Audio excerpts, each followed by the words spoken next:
Dit mag op ander plekke dalk so klein bietjie warmer wees, maar as jy koud kry, daar's kombersies daarso en daar's 'n verwarmer, jy kan gerus nader sit as jy wil. So, liewe vriende, mag die Here vir ons werklik so saam seën. Ons dank die Here dat hy vir ons wil ontmoet. Is my hele hart glo ek dit. God wil ons seën. Hy wil. En ons moet net daar kom, bereid wees om deur te gaan. En mag die Here werklik ook so verhoog en verheerlik word dan. Nou die dienstye, liewe vriende, is bly dieselfde vir die res van die week dan nou tot en met Woensdag. Dis nie baie dae oor nie, is nog net 2 geleenthede, ons kan dit amper nie dink nie, né? En maar dis 7 uur en dan so 15:15 sing ons heerlik saam dan ook. En kom ons gaan soek die Here ook as jy so tyd hierdie dag kan hê, soek die Here, koop die tyd uit, veral nou hier oor Pinkster. Is dit tyd vir kinders van die Here om uit te koop en dat ons met die Here ook so mag ontmoet. Ons het op die WhatsApp het jy nou gesien dat al gevra word vir mense ook om dat ons vir hulle saam bid, wat nou maar siek is en so aan. So kom ons bid asseblief vir hulle so saam. Ek gaan nou nie almal se name weer noem nie, maar kom ons bid vir hulle, maar baie ernstig ook so saam in die tyd dan. En ons weet die Here raak aan en hy rig op, want sy bloed het hy gestort ook tot ons genesing. So mag ons so op hom dan ook steun dan. Ons gaan dan voor ons 'n geleentheid vir u gee net om stil te word en net u hart voor die Here stil te maak. Wil ons ook net so vir Durban gemeente daar welkom heet dan ook. Hulle skakel ook daarin en mag die Here dit ook so seën. Vir hulle daar ook en besonderlik ook so ontmoet dan. En dan vir Dominee Wynand hulle saam. Ons is baie bly Dominee sien, anders was die moeilikheid. Nee, ons is baie dankbaar en mag die Here so seën en mag die Here ook sy woord gebruik. Kom ons gee na geleentheid, liewe vriende, word net so 'n oombliekie stil. En spreek in die hart tot die Here en sê vir die Here, Here, dis my behoefte vanaand en mag die Here u hoor.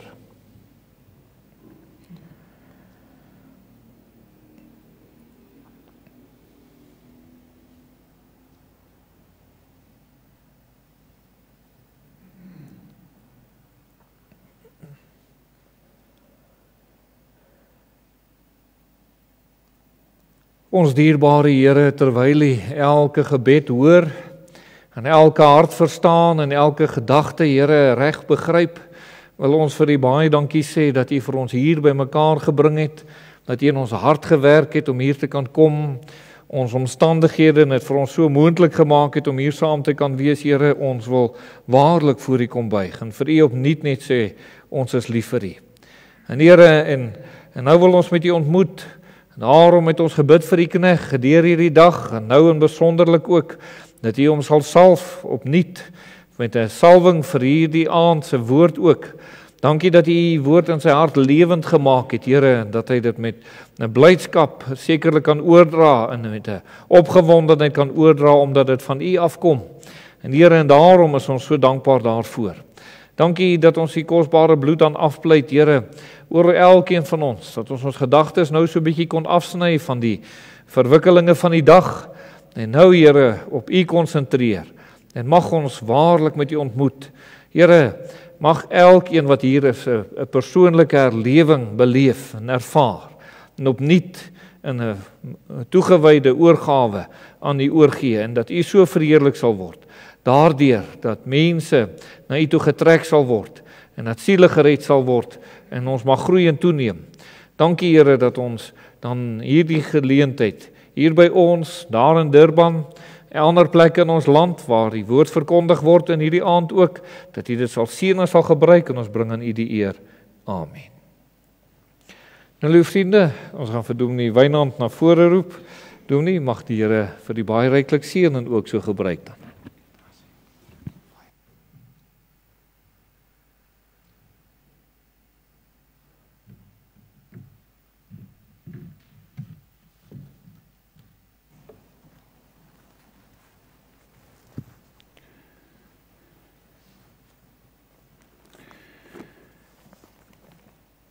Andermale voorreg om in die middel van die week, of eintlik, ja, nie in die middel nie, maar in die week, so by mekaar te kan wees, en ook te kan luister na die woord van die Here, en samesyn te kan hê, gemeenskap van gelowiges.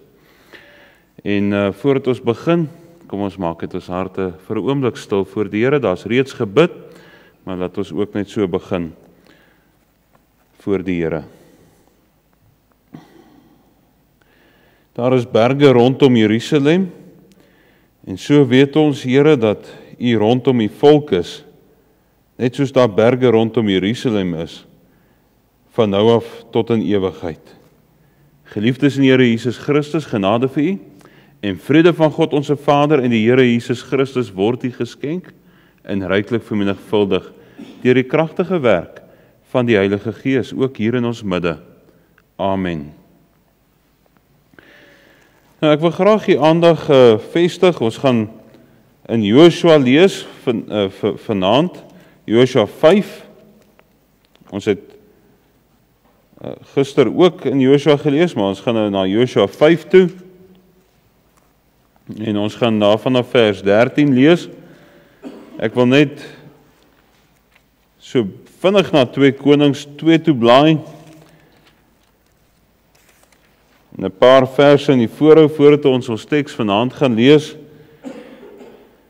Want hy sê in 2 Konings 2 vers 1, toe die Here Elia in 'n storm na die hemel sou opneem, het Elia met Elisa uit Gilgal uitgegaan. Uit Gilgal, dis waar hulle begin het. En Elia het vir Elisa gesê, bly tog hier, die Here stuur my na Bethel. Maar Elisa het gesê, so waar is die Here leef en die siel leef, ek sal U nie verlaat en hulle het na Bethel afgegaan. En toe gaan die profete seuns wat in Bethel was na Elisa uit en vra hom, weet jy dat die Here vandag die heer van die hoof af sal wegneem? En hy antwoord, ek weet dit, bly stil. En Elia sê vir hom, Elisa, bly tog hier, want die Here stuur my na Jerigo. Maar hy sê, so waar as die Here leef en die siel leef, ek sal U nie verlaat nie, en hulle het in Jerigo aangekom. En so is ons nou, ook vanaand by Jerigo. Daar's 'n roete, daar's 'n pad wat elke kind van God moet loop. Dit begin noodwendig by 'n Gilgal oomblik, waar jy gered word, waar jy weergebore word, waar jy die Here Jesus aanneem as jou persoonlike saligmaker en verlosser. Dis waar jou reis met die Here begin. Maar dan moet mens vroeër of later uitkom by 'n krisis van heiligmaking. En daai krisis van heiligmaking is die Jordaanrivier. Dis 'n tweede genadewerk, die volheidslewe, soos wat Andrew Murray dit genoem het. En wat vir my kosbaar is, dat reg oor die wêreld, dis nie die EG Kerk se boodskap hierdie nie. Dit is die Bybelse boodskap, wat ons eie gemaak het. Maar dit word reg oor die wêreld verkondig by regsinnige mense wat die woord van die waarheid reg sny. En so kan jy gaan lees daarvan in verskeie mense se boeke. As jy gaan Sitlow Baxter se boek lees oor heiligmaking, sal jy dit daar vind, hierdie boodskap. As jy in Ian Bound se boeke gaan lees, dan sal jy hierdie boodskap daarin vind. Baie godsmanne wat hierdie boodskap verkondig het, nie net in ons kerk nie. So dis die Bybelse boodskap. En dit is, dat daar 'n Gilgal oomblik in jou lewe moet wees. En dan, wat daar iewerste 'n Bethel moet wees. En dan 'n Jerigo. En dan 'n Jordaan. En dan sal ons nou Woensdag kyk, wat gebeur met die Jordaan en na die Jordaan. In die kind van God se lewe. Dit is die roete wat die Here wil hê ons moet loop. So daar sal ons die smaad van Egipte en daar's Bethel. Ek sien hy maak so nie lekker kontak nie, maar kom ons gaan. En ons lees daar vanaf vers 13. Of kom ons lees vanaf vers 19. Vanaf vers 19. Ja nee, 13. Ek is jammer, ek kyk nou hier by Joshua 4 en ek sien nou vers 19. Is vers 13 van hoofstuk 5. En terwyl Joshua by Jerigo was, slaan hy sy oë op en kyk, en daar staan 'n man teenoor hom met 'n ontblote swaard in sy hand. En Joshua het na hom gegaan en hom gevra, behoort U by ons of by ons vyande? En hy sê, nee, maar ek is die leerowerste van die Here. Ek het nou gekom. Toe val Joshua met sy aangesig op die grond en buig hom neer en vra hom, wat wil my Here aan sy diensknegt sê? Toe sê die leerowerste van die Here vir Joshua, trek jou voete of jou skoene van jou voete af, want die plek waar jy op staan is heilig. En Joshua het so gedoen. Hoofstuk 6. Maar Jerigo het sy poorte gesluit en was gesluit vanweë die kinders van Israel. Niemand het in of uitgegaan nie. Toe het die Here vir Josua gesê, kyk, ek gee Jerigo met sy koning en dapper helde in jou hand. Julle moet dan om die stad trek, al die krygsmanne, trek die stad eenmaal om, so moet jy doen 6 dae lank. En 7 priesters moet 7 ramshorings voor die ark dra, maar op die 7de dag moet julle die stad 7 maal omtrek, en die priesters moet op die horings blaas, en as hulle lang geluide op die ramshoring blaas, as julle die geluid van die horing hoor, moet die hele volk 'n groot krygsgeskreeu aanhef. Dan sal die stadsmuur op sy plek inval, en die volk moet inklim, elkeen reg voor hom uit. Ek is jammer, ek wil net hier onderbreek, ek hou nie daarvan eintlik om die woord te onderbreek nie, maar as julle ooit so 'n bietjie in argeologie belangstel, gaan tog op YouTube en gaan kyk na Expedition Bible, Joe Kramer se channel, en dan gaan soek jy 'n bietjie Jerigo, en hoe hulle dit presies so gekry het, soos wat dit hierso beskryf is, dat elkeen reg voor hom kom uitklim en die muur op sy plek ingeval het, presies soos dit in die Bybel vir ons staan, hoe hulle argeologie gedoen het daar in Jerigo. Dit is Joe Kramer se channel, Expedition Bible, baie interessant. Toe het Josua, die seun van Nun, die priesters geroep en aan hulle gesê, neem die verbondsark op en laat 7 priesters 7 ramshorings voor die ark van die Here dra. En aan die volk het hy gesê, trek op en gaan om die stad, maar die gewapenes moet voor die ark van die Here optrek. En net toe Josua dit aan die volk gesê het die 7 priesters, die draers van die 7 ramshorings, opgetrek voor die aangesig van die Here en geblaas op die horings, terwyl die verbondsark van die Here agter hulle aangaan. Die gewapendes het ook voor die priesters getrek wat op die horings geblaas het, terwyl die agterhoede agter die ark aangaan en daar gedurig op die horings geblaas word. En Josua het aan die volk bevel gegee en gesê, julle mag nie skreeu of julle stem laat hoor nie, en geen woord mag uit julle mond uitgaan nie, tot op die dag dat ek vir julle sê, skreeu, dan moet julle skreeu. Toe het die ark van die Here om die stad getrek, een keer rondom, daarna het hulle in die laar gekom, en het die laar die nag oorgebly. En Josua het die môre vroeg klaargemaak, en die priesters het die ark van die Here gedra. En die 7 priesters wat die 7 ramshorings gedra het voor die ark van die Here gedurig geloop en blaas op die horings, terwyl die gewapendes voor hulle loop, en die agterhoede het agter die ark van die Here aangegaan, terwyl gedurig op die horings geblaas word. So het hulle dan op die 2de dag die stad een keer omgetrek, daarna het hulle in die laar teruggekom, so het hulle 6 dae lank gedoen. Maar op die 7de dag het hulle vroeg klaargemaak toe die rooi dag uitkom, en die stad op dieselfde manier 7 maal omgetrek. Net maar die dag het hulle die stad 7 maal omgetrek. En toe die priesters die 7de keer op die horings blaas, sê Josua vir die volk, skreeu, want die Here gee die stad aan julle oor. Maar die stad met al wat daarin is, moet 'n banoffer aan die Here wees. Net Ragab die hoer mag lewe, sy en almal wat by haar in die huis is, omdat sy die boodskappers wat deur ons gestuur was, weggesteek het. Maar neem julle net in ag vir die ban, dat julle nie terwyl julle met die banvloek tref, tog van die bangoed neem, en die laar van Israel onder die ban bring, en dit in die ongeluk stort nie. Maar al die silwer en goud en die koper en ystervoorwerpe is heilig aan die Here. Dit moet by die skat van die Here kom. Ekskuus. Toe skreeu die volk en hulle het op die horings geblaas, en toe die volk die geluid van die horing hoor, het die volk 'n groot kruisgeskreeu aangehef, en die muur het op sy plek ingeval, en die volk het in die stad geklim, elkeen reg voor hom uit, en hulle die stad ingeneem. En alles wat in die stad was, het hulle deur die skerpte van die swaard met die banvloek getref, man sowel as vrou, jonk sowel as oud, tot bees, skaap en esel toe. Ons lees tot sover uit die wonderlike woord van die Here. Ek wil graag met u praat vanuit hierdie gedeelte na aanleiding van vers 17 wat sê die stad, hierdie vestingstad, die stad wat met al wat daarin is, moet 'n banoffer aan die Here wees.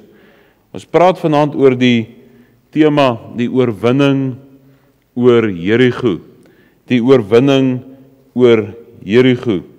Vers 13 sê, terwyl Josua by Jerigo was. Hy was by Jerigo gewees. Die Israeliete se kamp wat hulle opgeslaan het, was nie ver van Jerigo af nie. En Josua loop hierso rond, naby Jerigo. Die rede waarom hy alleen daar by Jerigo was, terwyl die volk by Gilgal gekamp het, was om die omgewing te gaan verken. Ekskuus. Om die verdediging van hierdie magtige gebied te bespied en sy beplanning te doen vir die aanslag daar teen Jerigo. Hierdie sou sy eerste veldslag wees in die beloofde land en die Israeliete was nie vertroud daarmee om ommuurde stede aan te val nie. Maar hy was vasberade om hierdie stad te oorwin ten spyte van sy burgermag, sy weermag. Dit was eintlik maar soos 'n kommando, dit was nie 'n staande mag nie. Vasberade om die oorwinning te behaal, bespied hy hierdie omgewing om homself te vergewis van die omstandighede waarin hierdie veldslag sal plaasvind. Hy is nie hier om te draai nie. Daardie besluit is klaar geneem. Hy is hier met 'n doel. Dankie.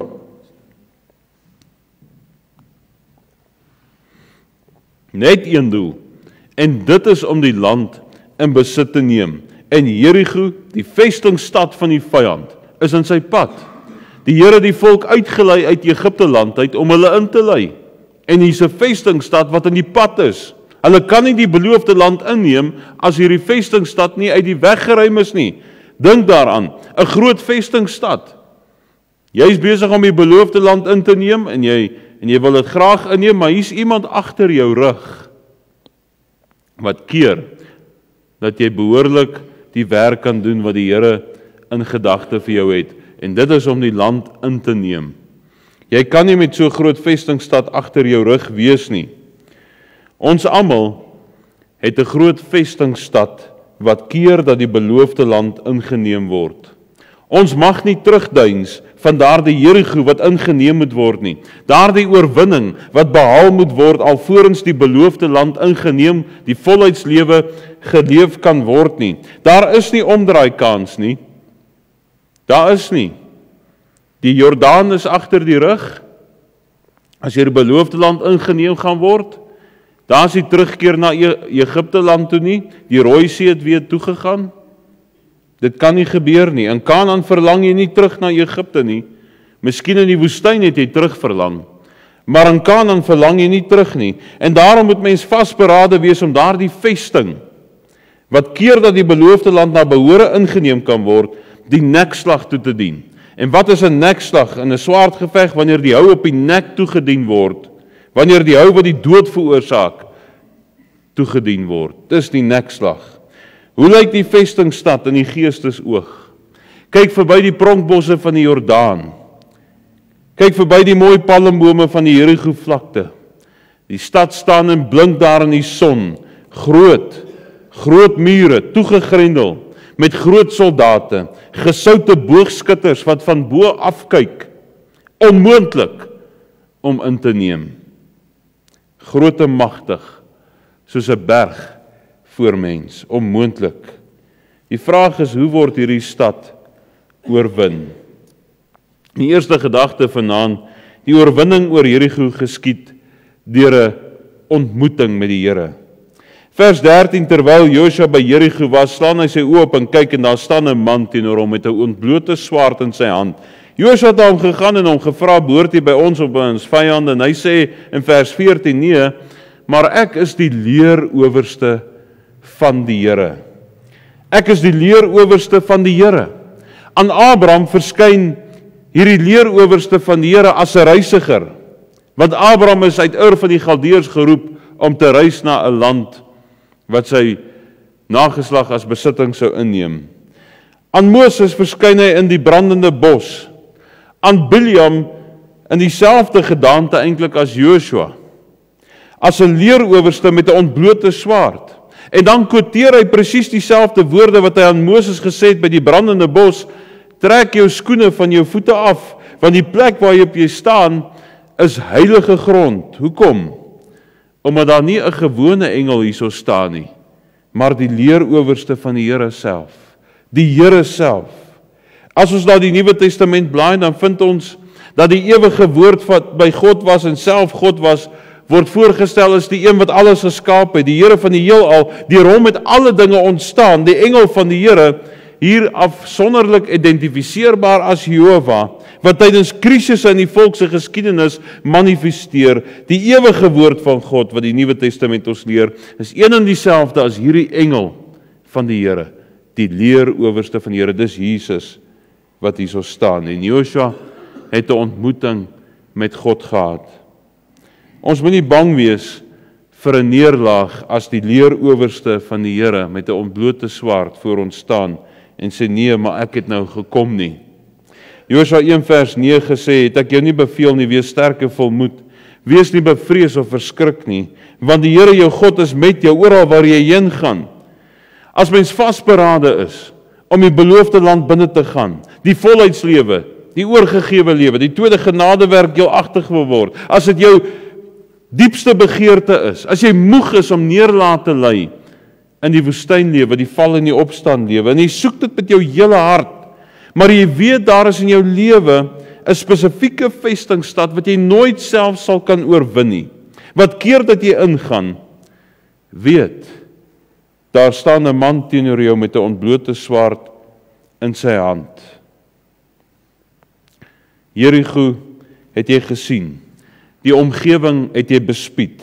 Jy weet wat is jou sterk en jou swak punte. Jy is in 'n gebedsstemming miskien bevrees dat jy nie sal kan oorwin nie. Kyk op en sien jy is nie alleen nie. Die leerowerste, die Here Jesus is hier. Jy sal nie alleen kan oorwin nie. En hy weet dit, want hy sê ek het nou gekom. Ook sodat jy die volheidslewe kan lei, dat jy die beloofde land kan binnegaan. Maar daar's hierdie ding wat keer. Hierdie ding in jou lewe wat jy nie oorwinning oor kan kry nie. Miskien is dit 'n sonde. Miskien is dit 'n besluit wat jy moet neem in jou lewe. Johannes 10 vers 10 sê ek het gekom dat jy 'n lewe in oorvloed kan hê. Nie net die ewige lewe nie, maar ook lewe in oorvloed, hier en nou. En dit gaan nie oor finansiële dinge nie, maar dit gaan oor 'n geestelike oorvloed. En dit is net deur 'n besondere ontmoeting met die Here Jesus dat oorwinning moontlik is, sodat jy die lewe en oorvloed in Kanaan kan hê. Die volheidslewe. Die Here Jesus het ook daarvoor gesterf, dat ons daai lewe kan hê. En daarom die tweede gedagte sien ons, dat die oorwinning oor Jerigo geskied deur 'n besef. Dat jy dit sal besef, dat die Here teenwoordig is. Vers 14, nee maar, ek is die leerowerste van die Here, ek het nou gekom. En wat doen Joshua? Hy val voor hom neer met sy aangesig op die grond, en hy buig hom neer, want hy besef, met wie hy hierso te doen. Eers is hy vol bravade, hy sê, behoort hy by ons of by ons vyande?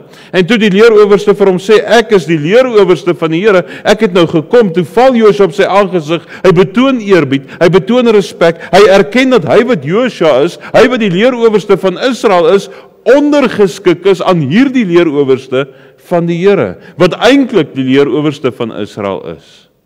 Die generaal is nou hier, en ek wat die kaptein is, val maar onder hom in. Want die leerowerste van die Here is in hierdie kapasiteit van hom teenwoordig. Hy is die hoof van die weermag van God. Hy het nou gekom om Joshua te help. Hy kom en hy neem nou die leiersels oor van Joshua, want Joshua sal nie hierdie vestingstad alleen kan oorwin nie. En Joshua moes homself onder beheer van hierdie leerowerste plaas. En deur op sy aangesig te val, erken hy dit. As hierdie leerowerste nie die leier is nie, dan is hy nie daar nie. Hy's of die leier of hy's nie teenwoordig nie. Hy neem beheer. En ons val onder hom in. Toe generaal Redvers Buller, hy was die opperbevelhebber van die Britse magte in die Boereoorlog aan die begin, nie kon deurbreek deur die boerelinies daar in Natal onder leiding van Louis Botha nie. Toe stuur die Britse regering generaal Roberts om die leiersels oor te neem as Britse opperbevelhebber in Suid-Afrika. Buller is nie verwyder nie. Hy het onder Roberts ingeval. Roberts het oorgeneem as nuwe bevelhebber en Buller val onder hom in. Roberts se teenwoordigheid het die Britte nuwe moed gegee. Sy teenwoordigheid het 'n nuwe strategie teweeggebring. Sy teenwoordigheid het die loop van die hele oorlog verander. Sy teenwoordigheid het uiteindelik die oorwinning vir die Engelse gebring. Hy was 'n katalisator vir die oorwinning. En so is die Here die katalisator vir oorwinning in ons lewe. Dis hoekom dit ook die oorwinningslewe genoem word. As God, die leerowerste, wat nou gekom het, nie teenwoordig is nie, dan is daar geen oorwinning nie. Ek het in Sondagoggend vir u verwys na die gedeelte waar Moses die staf opgehou het. Solank as wat die staf opgehou is, was daar oorwinning oor die Amalekiete. Ja, Aaron en Hur was in die kant van Moses om hom te help om sy hande in die lug te hou, maar dis die staf van God wat in die lug gehou moes wees. Die Here moet teenwoordig wees vir die oorwinning. Hy het sy Heilige Gees gegee aan ons. Ja, ons wat gered is, en daarom is hy klaar teenwoordig deur sy Gees, en ons moet dit besef. En daar's 'n kosbare sêding wat Henry Law in sy boek gesê het. Sy boek se naam is Christ is All, the Gospel in Leviticus. Hy het gesê, the Lord Jesus received is holiness begun. As jy die Here Jesus aangeneem het as jou verlosser en jou saligmaker, dan ontvang jy die Heilige Gees ten volle. The Lord Jesus received is holiness begun. En dan begin jou lewe, dan is dit 'n Gilgal, en dan is dit 'n pad van heiligmaking wat ek stap, wat deur Bethel loop. The Lord Jesus received is holiness begun. The Lord Jesus cherished is holiness advancing. Dis amper soos wat ons gisterand hanteer het van Bethel. The Lord Jesus cherished is holiness advancing. But the Lord Jesus counted upon as never absent would be holiness complete. As jy weet dat die Here altyd teenwoordig is, dan sal jy oorwinning in jou lewe kry. Dan sal jy nie goeters kyk wat jy nie moet kyk nie. Dan sal jy nie sê wat jy nie moet sê nie. Want jy weet dat die Here teenwoordig is. The Lord Jesus counted upon us never absent would be holiness complete. Dit is Jerigo. As jy besef die leerowerste van die Here is teenwoordig. Derdens, die oorwinning oor Jerigo geskied deur 'n gewilligheid. Ons lees in vers 14 verder, waar Josua neerval en hy vra vir hom, Heer, wat wil my Here aan sy diensknegt sê? Daar's 'n gewilligheid, en hy is soos 'n loyale soldaat, 'n offisier voor sy koning, en opperbevelhebber, en hy val in respek neer. Hy sê, wat is my Here se bevel? Wat die bevel ook mag wees, hy wat Josua is, sal dit uitvoer.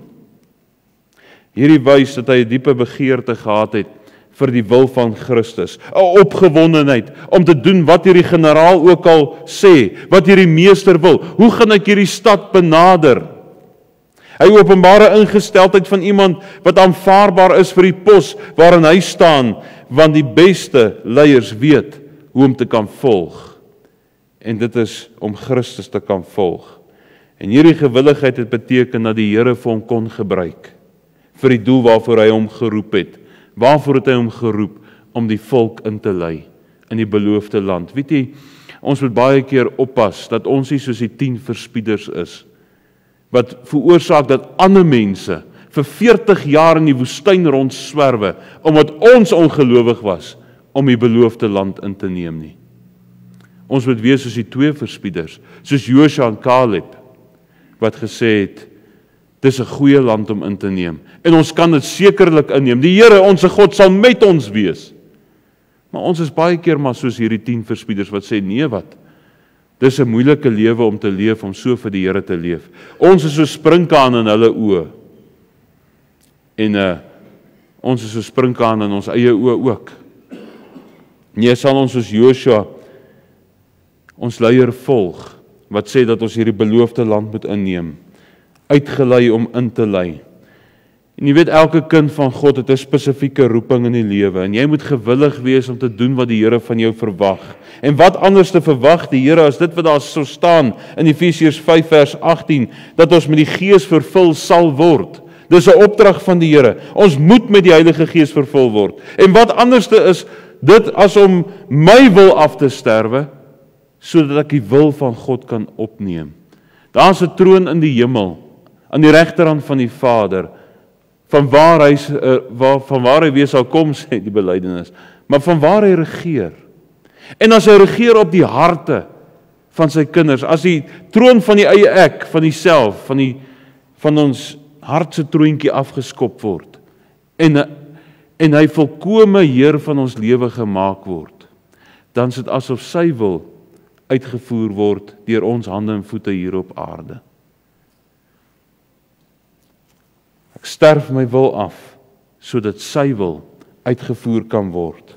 Daar moet 'n gewilligheid wees om met die Heilige Gees vervul te word, sodat jy die dienswerk kan verrig, wat die Here van jou verwag, soos vir Joshua hierso. Daar was 2 konings in die Ou Testament. Hulle albei was deur die Here gesalf tot dienswerk as koning oor sy volk. Maar ons weet dat 1 Samuel 15 vers 22 vir ons sê, wederstrewigheid is 'n sonde van waarsêery. Eie sinnigheid is afgodediens. En nou kan jy klaar oor wat 'n koning ek hier praat. Dit is koning Saul. Die een het die Here gedien op sy manier, deur sy eie wil te volbring. 1 Kronieke 10 vers 13, en Saul het gesterwe weens die ontrou wat hy teen die Here begaan het, weens die woord van die Here wat hy nie gehou het nie, en ook omdat hy die gees van 'n afgestorwene om inligting gevra het. Maar die ander een was gewillig om die Here se wil uit te voer, koning Dawid. Handelinge 13 vers 22, nadat die Here vir Saul afgesit het, het hy Dawid vir hulle verwef as koning, van wie hy ook gesê en getuig het, ek het Dawid, die seun van Isaai, gevind, 'n man na my hart, wat al my welbehae sal doen, wat my wil sal uitvoer. Ons moet oppas, dat die Here nie iemand anderste maar in ons plek sal gebruik nie. Ons kon dalk 'n Dawid gewees het, as ons maar net bereid sou wees om ons wil af te sterwe. En nou gebruik die Here dalk iemand anderste in my plek, 'n ander Dawid, omdat ek 'n Saul geword het wat eie sinnig is. En dit is afgodediens, of wederstrewig is. En dit is waarsêery. As jy die vesting wil oorwin, sal jy dit moet doen op die Here se manier, die manier wat die Here wil. Jy sal jou wil moet afsterwe. Jy sal gewillig moet wees, maak nie saak wat dit is nie, om vervul te word met die Heilige Gees, om sy wil uit te voer. Slegs dan kan jy diensbaar wees vir die Here. Mens kan nie die Here met een voet in die wêreld probeer dien nie. Ons kan nie met die drankbottel in die hand vervul word met die Heilige Gees nie. Dis een of die ander. Ek het my drank in die drein afgegooi in 2008. Toe ek besef het, maar ek kan nie met 'n drankasem vir iemand bid nie. Sê nou maar net iemand bel my en sê, kom bid gou saam met my. Of iemand sê, maar kan jy die evangelie met my deel? Gaan ek dit met 'n rookasem of 'n drankasem kan doen? Ek sal dit nie kan doen nie. Ek onthou daar in Ellisras eendag toe die buurvrou, hulle het hulle werk verloor. En ons gesels so 'n bietjie, en die man en die vrou weerskante van die heining oor hierdie saak. En op 'n stadium sê ek vir hulle, maar kom ek doen vir julle 'n gebed. En die vroukie sy was besig om 'n sigaret te rook en sy sê, o, baie dankie dominee, en sy druk hom dood en nou hoekom druk sy hom nou dood? Hy is so halfpad gerook. Want ons gaan nou met die Here praat. Iets in haar gewete sê vir haar, dit is nie nou reg om met 'n sigaret in die hand met die Here te praat nie. Maar hoekom wil jy dan enigsins so iets sê? Wees altyd bereid om verantwoording te doen omtrent die hoop wat in julle is met sagmoedigheid en vrees. By elkeen wat van julle rekenskap eis. Enigiemand kan enige tyd na jou toe kom en vir jou sê, maar deel die evangelie met my. Kan jy dit doen? Gaan jy die vrymoedigheid hê as daar iets in jou lewe is wat nie tot eer van die Here strek nie. Dus kan jy met een voet in die wêreld die Here dien nie. Daar moet 'n gewilligheid wees om jou wil oor te gee. Dis jou keuse of jy die ding sal los of nie. Die vierde gedagte, die oorwinning oor Jerigo geskied deur onderwerping aan God se wil. Vers 15 sê, toe sê die leerowerste van die Here vir Josua, trek jou skoene van jou voete af, want die plek waarop jy staan is heilig. En wat doen hy? Hy besef dat daar 'n gewilligheid moet wees, en dan onderwerp hy hom aan daardie wil van die Here. En Josua het so gedoen, want die Here is heilig. Wees heilig, want ek is heilig. En wat is heilig? Heilig beteken nie, ek is nou beter as iemand anders, holier than thou nie. Dit gaan oor afsondering tot diens. Eenkant gesit vir die Here, om sy wil uit te voer. Onderwerping aan God se wil. Hierdie geleentheid, God se heilige teenwoordigheid is nie 'n ligtelike saak nie. Toe die Here vir Josua sê, trek die skoene van jou voete af, en die plek waarop jy staan is heilig, het hy dit gedoen. En hy onderwerp hom aan God se heilige teenwoordigheid, want God het dit gesê, wees heilig, want ek is heilig. En hier is twee dinge. Daar's 'n besef van God se heiligheid, en daar's 'n gehoorsaamheid. Wat gebeur wanneer mense God se heilige teenwoordigheid besef? Hulle besef hoe ver hulle tekort skiet. Hulle val op hulle aangesig. Hulle val nie agteroor soos wat ons party ouens op die TV sien nie. Jesegiel 1 vers 28, soos die gedaante van die boog wat in die wolk is op 'n reendag, so die glans rondom gelyk. So die verskyning van die heerlikheid van die Here gelyk. En toe ek dit sien, sê Jesegiel, het ek op my aangesig geval. Ek het die stem gehoor van een wat spreek, hoofletter E. Matteus 17, vers 5, terwyl hy nog spreek, oordek 'n helder ligte wolk hulle met eens, en daar's 'n stem uit die wolk wat sê, dis my geliefde seun, in wie ek welbehae het, luister na hom. En toe die disippels dit hoor, het hulle op hulle aangesig geval, en was bevrees. Openbaring 1 vers 17, toe Johannes hom sien, sê hy self, ek val soos 'n dooie aan sy voete. Die rede hoekom mense op hulle aangesigte val is omdat daar by hulle vrees vir God opgekom het. Ek dink die probleem vandag is, daar's nie genoeg vrees vir die Here onder ons mense nie. Eerbied en respek vir sy sondelose heiligheid. Toe hulle besef hy's teenwoordig, onderwerp hulle aan God, in God se heilige teenwoordigheid. Om jouself te onderwerp aan God is om jou wil oor te gee aan hom. Jy besef daar's 'n tekortkoming. Jesaja, wat al reeds 'n profeet was, lees ons in Jesaja 6 vers 1, in die sterfjaar van Usia, het ek die Here sien sit op 'n hoë en verhewe troon, sy soem in die tempel gevul, serafs het bo hom gestaan, hulle het 6 vlerke gehad, 2 die aangesig bedek, 2 die voete, 2 het gevlieg, het gemaak dat hy vlieg. En die een het die ander een toegeroep en gesê, heilig, heilig, heilig is die Here van die leerskare. Die hele aarde is van sy heerlikheid vol. Die drempelpos het gebewe van die geluid van die roepers. Die huis het vol rook geword. En toe het ek gesê, wee my, ek is verlore. Daar is 'n profeet, wat al reeds geroep is as profeet, wat hier besef het. Sê, wee my, ek is verlore. Ek is 'n man onrein van lippe. Ek woon onder 'n volk wat onrein van lippe is, my oë die koning, hoofletter K, die Here van die leerskare gesien. Toe die Romeinse keisers, as hulle 'n volk onderwerp het, het hulle oorgegee, hierdie volk, en as simbool van die onderwerping, het die volk se leier voor die Caesar op sy aangesig kom val. Hy het sy wapens voor die Caesar neergewerp, oorgegewe. Nie meer hulle eie wil nie, om te doen wat hulle wil nie, maar die nuwe leier, Caesar se wil. Die Here het ons losgekoop uit Egipte land, uit die slawemark van Satan. Gebore om sy wil te doen. Losgekoop met sy bloed, 'n kosbare prys wat hy betaal het. Ons is nog steeds slawe. Nie vry om te maak wat ons wil nie, net 'n nuwe meester. Die nuwe meester se wil. Ek moet sy wil doen. Ons kan nie net maak wat ons wil nie. Eers die Satan se slaaf, en nou Jesus se slaaf. Gekoop met sy eie bloed. Nou moet hulle maak so Caesar sê hierdie mense.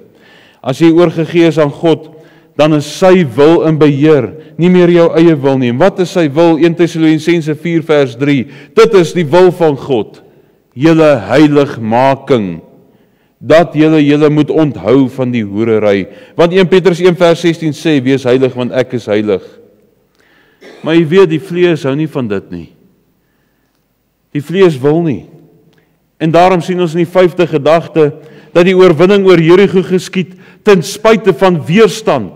Daar sal iets hier opkom, wat myself probeer regverdig, wat sê nee, maar dit is nie regtig nodig nie. Ag nee, wat ek kan maar hierdie ding, ek kan al die kamers van die hart, van my hart se kamers oopsluit vir die Here, maar net nie daai enetjie nie, net nie die kelder nie. Daai sleutel gee ek nie vir die Here nie. Daar is weerstand. Vers 1 van Hoofstuk 6. Jerigo die poort gesluit, en dit het gesluit gebly vanweë die kinders van Israel. Niemand het in of uitgegaan nie. Jerigo gaan nie sommer net so onderwerpel word nie. Jerigo sluit sy poorte. Hulle weet hier's 'n volk op pad om hulle te oorwin. Hulle tref voorbereidsels. Hulle is op hulle hoede. Hulle maak seker al die boogskutters is daar op die mure.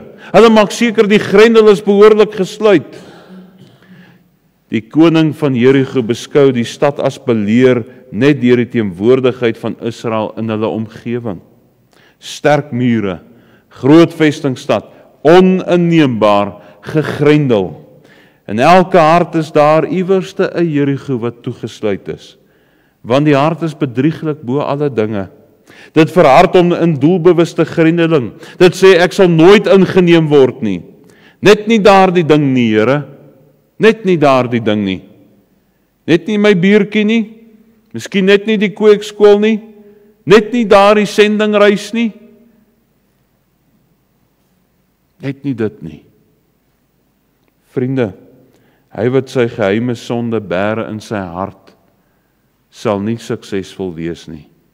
Spreuke 28 vers 13 sê baie duidelik, hy wat sy oortredinge bedek, sal nie voorspoedig wees nie, maar hy wat dit bely en laat staan, sal barmhartigheid vind. Dit is genade, daai barmhartigheid gaan oor vergifnis, sal die vergifnis vind daarvoor. Daar sal weerstand wees. Die sonde moet openbaar word, en weet die vlees sal nie wil oorgee nie. Die oorwinning sal nie sonder moeite kom nie, maar ons kan moed skep. Want 1 Johannes 1 vers 9 sê, as ons ons sondes bely vir hom, hy is getrou en regverdig om ons die sondes te vergewe en van alle ongeregtigheid te reinig. Alle. Hy sal dit ook doen, as ons maar net daardie poort sal oopsluit en sê, Here, ek bely hierdie ding, en nie meer my wil nie, U wil. Bely daardie ding voor die Here ten spyte van die weerstand wat jy ervaar, want God werk nie oor sonde nie. Die 6de gedagte, die oorwinning oor Jerigo geskied, want die Here gee die oorwinning.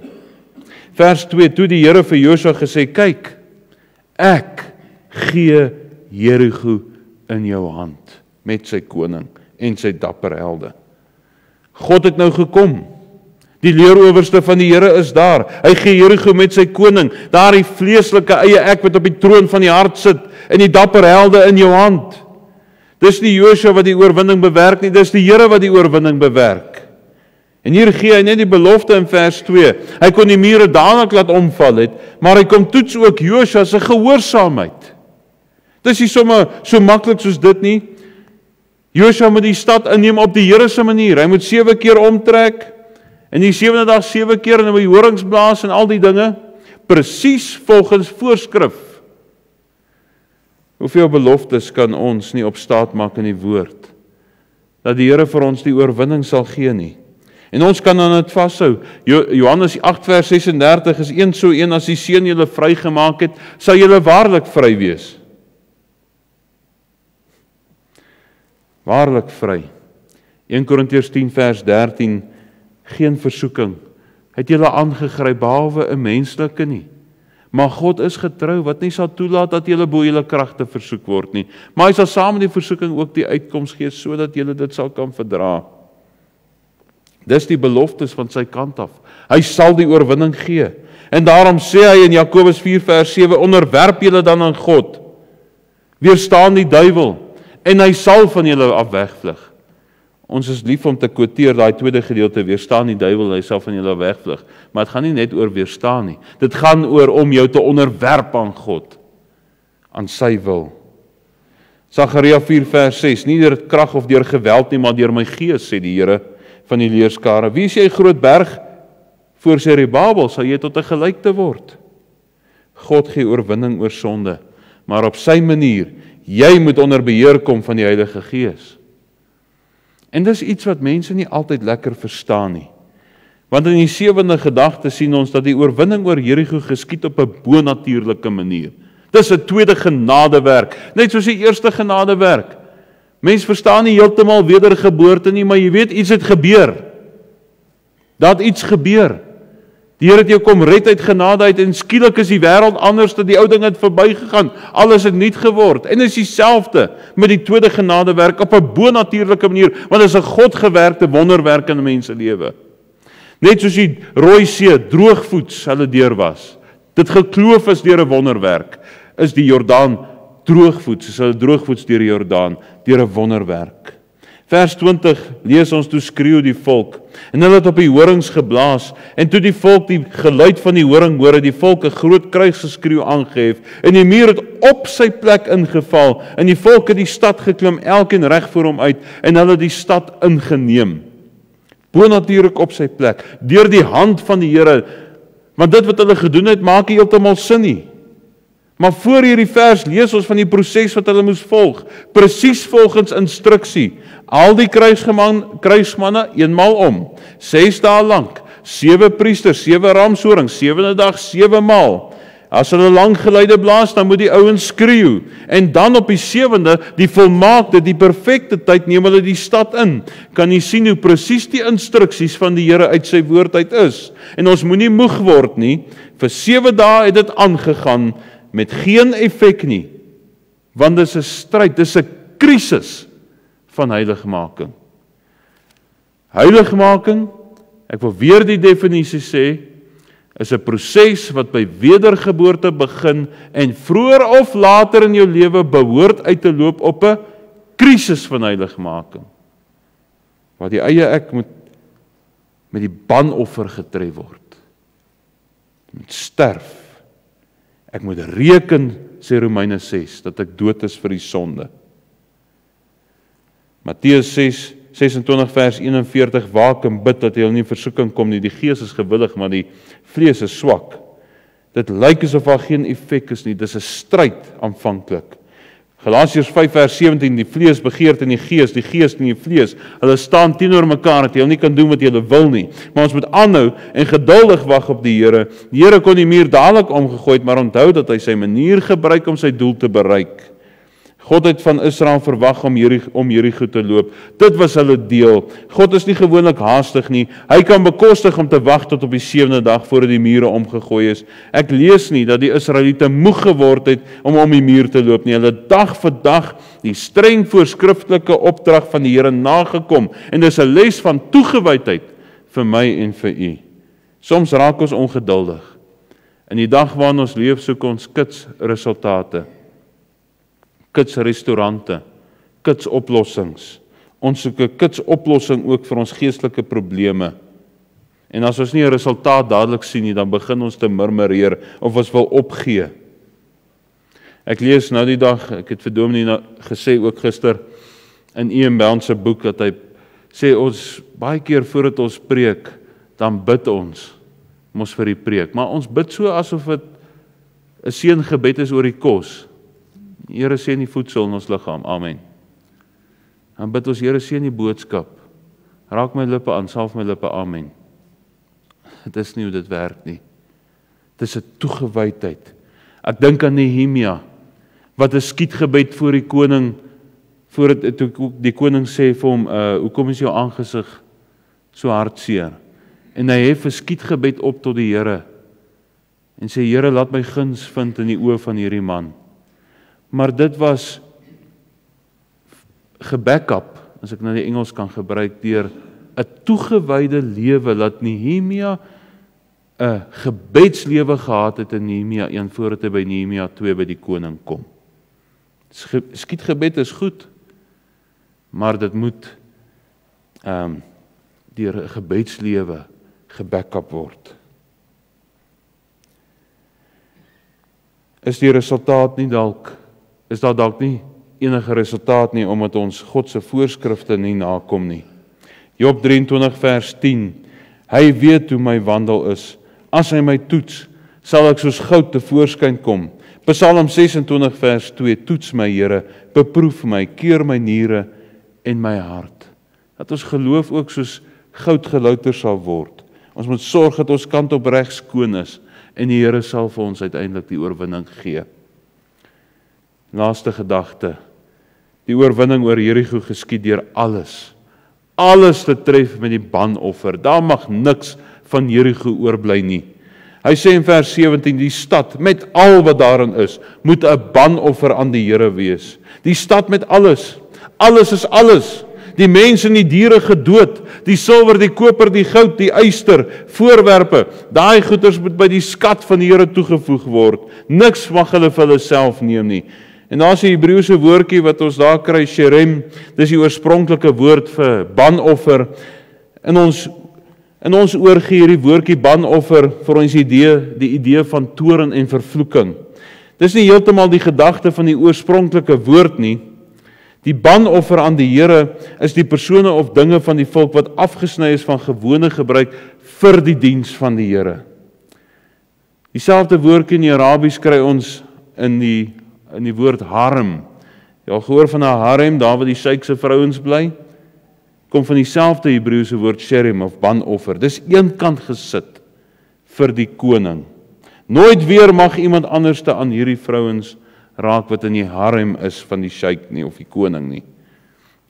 So wat ons hieruit leer is dat die dinge wat vir ons belangrik is, daardie dinge wat keer dat God se wil eerste plek in ons lewe inneem, moet 'n banoffer vir die Here wees. Die geheime sondes moet dood, soos die mense en diere gedood is in daardie stad, om nooit weer op te staan nie. Die goud en die silwer en die ander voorwerpe tot diens afgesonder, gebanoffer tot diens vir die Here. Eenkant gesit vir hom. Alles wat ek besit, nie die 1/10 wat in elk geval hom behoort nie, die 9/10 ook, behoort aan die Here. Alles vir hom, bruikbaar in sy diens.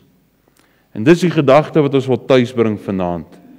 Julle is duur gekoop, 1 Korintiërs 6:20. Verheerlik God dan in julle liggaam en in julle gees wat aan God in elk geval behoort. Niks behoort aan my in hierdie lewe nie. Romeine 12 vers 1 sê ek vermaan julle dat julle julle liggaam stel as 'n lewende, heilige en aan God welgevallige offer. Dit is julle redelike godsdiens. Dis julle redelike godsdiens om vervul te word met die Heilige Gees, om alles oor te gee. Eenkant gesit, afgesonder. Romeine 12 vers 2, en word nie aan hierdie wêreld gelykvormig nie, maar word verander deur die vernuwing van julle gemoed, sodat julle kan beproef wat die goeie, welgevallige en volmaakte wil van God is. Alles op die altaar. Jerigo moet dood, en alles wat ek het, moet aan hom behoort. Dis my alles op die altaar. Deur alles te tref met die banoffer in my lewe. Eenkant gesit vir sy diens. Dis die pad na vervulling met die Heilige Gees. Dis die oorwinning oor Jerigo. Ek sluit af. In elkeen van ons se lewe is daar 'n eie ek. Daar's 'n ego. Daar's die ego met sy eie sondige begeertes. Party is dalk geheime sondes. Daai eie wil. Dit wat ek nie vir hom wil gee nie. Dit wat ek nie vir hom wil oopsluit nie. Dit wat ek sê, Here, net nie dit nie. Dit is Jerigo.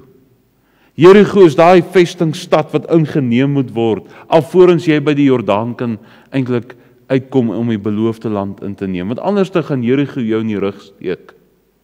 Jy moet ontslaa raak van Jerigo. En hoe word Jerigo oorwin? Daar staan 'n man teenoor jou met 'n ontblote swaard in sy hand.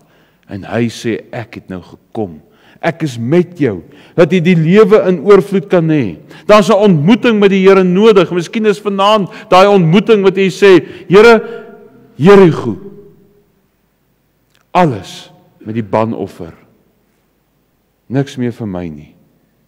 En sy teenwoordigheid bring nuwe hoop. Is daar 'n gewilligheid om die eie ek te kruisig? Wil jy 'n Saul wees of wil jy 'n Dawid wees? Moet 'n ander Dawid in jou plek wees? Besef dan God is heilig en dat jy ver te kort skiet. Sy wil is jou heiligmaking. Maar onthou hierdie vlees gaan nie sommer net so opgee nie. Hierdie eie ek gaan nie opgee nie. Hy's gegrendel, daar's weerstand. Die hart is bedrieglik bo alle dinge. Hy maak verskonings. Maar neem daardie beloftes uit die woord van die Here. As die Seun jou vrygemaak het, sal jy waarlik vry wees. En staan daarop, want hy gee die oorwinning op 'n bonatuurlike manier. Geloof is 'n vaste vertrou op die dinge wat ons hoop, 'n bewys van die dinge wat ons nie sien nie, maar in Hebreërs 11 vers 6 staan daar sonder geloof is dit onmoontlik om God te behaag. Dis 'n bonatuurlike manier, is om in geloof die woord te vat en dit joune te maak, sodat op 'n dag, miskien so 'n dag soos vandag, jou wil die banoffer is vir die Here, eenkant gesit vir God se doel. Het u al na u redding so 'n genadewerk ondervind, waar God die vestingstad kom inneem het? Dis miskien u wat daardie ontmoeting met die Here moet hê. U was by Gilgal, u was by Bethel, die afgode is begrawe, die mense in jou huis het 'n ander lewe begin sien, maar daar's tog hierdie een ding wat maak dat jy nie die volheidslewe kan deurgaan nie, want hy gaan vir jou in die rug steek. Daar's 'n sonde wat vertroetel word, niemand weet daarvan nie. Jy weet van daardie meer dalk, wat elke nou en dan sy kop uitsteek. Jy weet van daardie opdrag wat die Here al lankal vir jou gegee het, wat jy nie uitvoer nie. Besef u regtig met wie u te doen het. Trek die skoene van jou voete af, want die grond is heilig. Die Here se wil is dat u gewillig sal wees vanaand. Nie 'n ander aand nie, vanaand, om daai eie ek te kruisig, klaar te maak met die dinge wat nie tot eer van die Here is nie. Om nie die oortredinge te bedek nie, want dan sal jy nie verspoedig wees op hierdie pad nie. Nie eiewillig te wees soos Saul nie, want eiewilligheid is afgodediens. Die Here moet eerste wees in jou lewe. Jy mag geen ander gode voor my aangesig hê nie. Die Here soek vanaand 'n man en 'n vrou na sy hart, wat al sy welbehae, nie hulle eie nie, sy welbehae sal doen. Eenkant gesit vir sy diens. Amen. Kom ons buig die hoofde.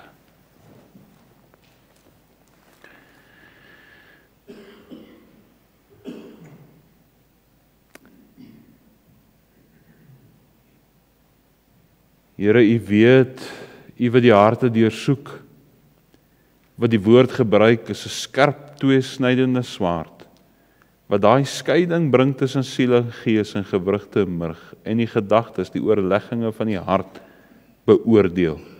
U weet vanaand ook wat in elke hart aangaan. En Here, wil u, o Heilige Gees, die vinger kom druk op dit wat u tot oneer sy. En mag u verheerlik word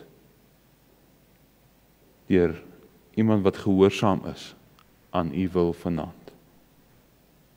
In Jesus naam bid ek dit. Amen. Kom ons gaan 'n lied saam sing om hier af te sluit. Dit is Gesang 40 vers 5. Uit diepe dank tot God se behaag moet ek volkome wees soos hy. Is dit my doelwit, al my dae verskyn sy beeld al meer in my. Hy sal my sterk deur sy genade, dat ek in sy gebooie bly.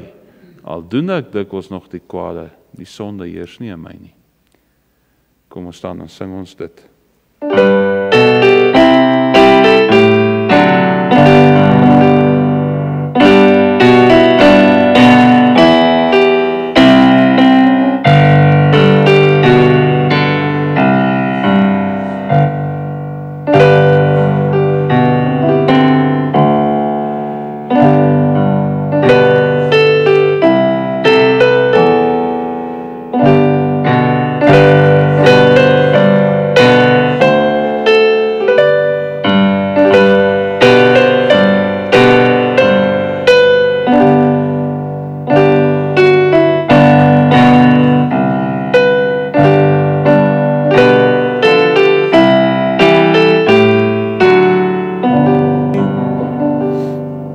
Ontvang die seën van die Here en gaan in sy vrede.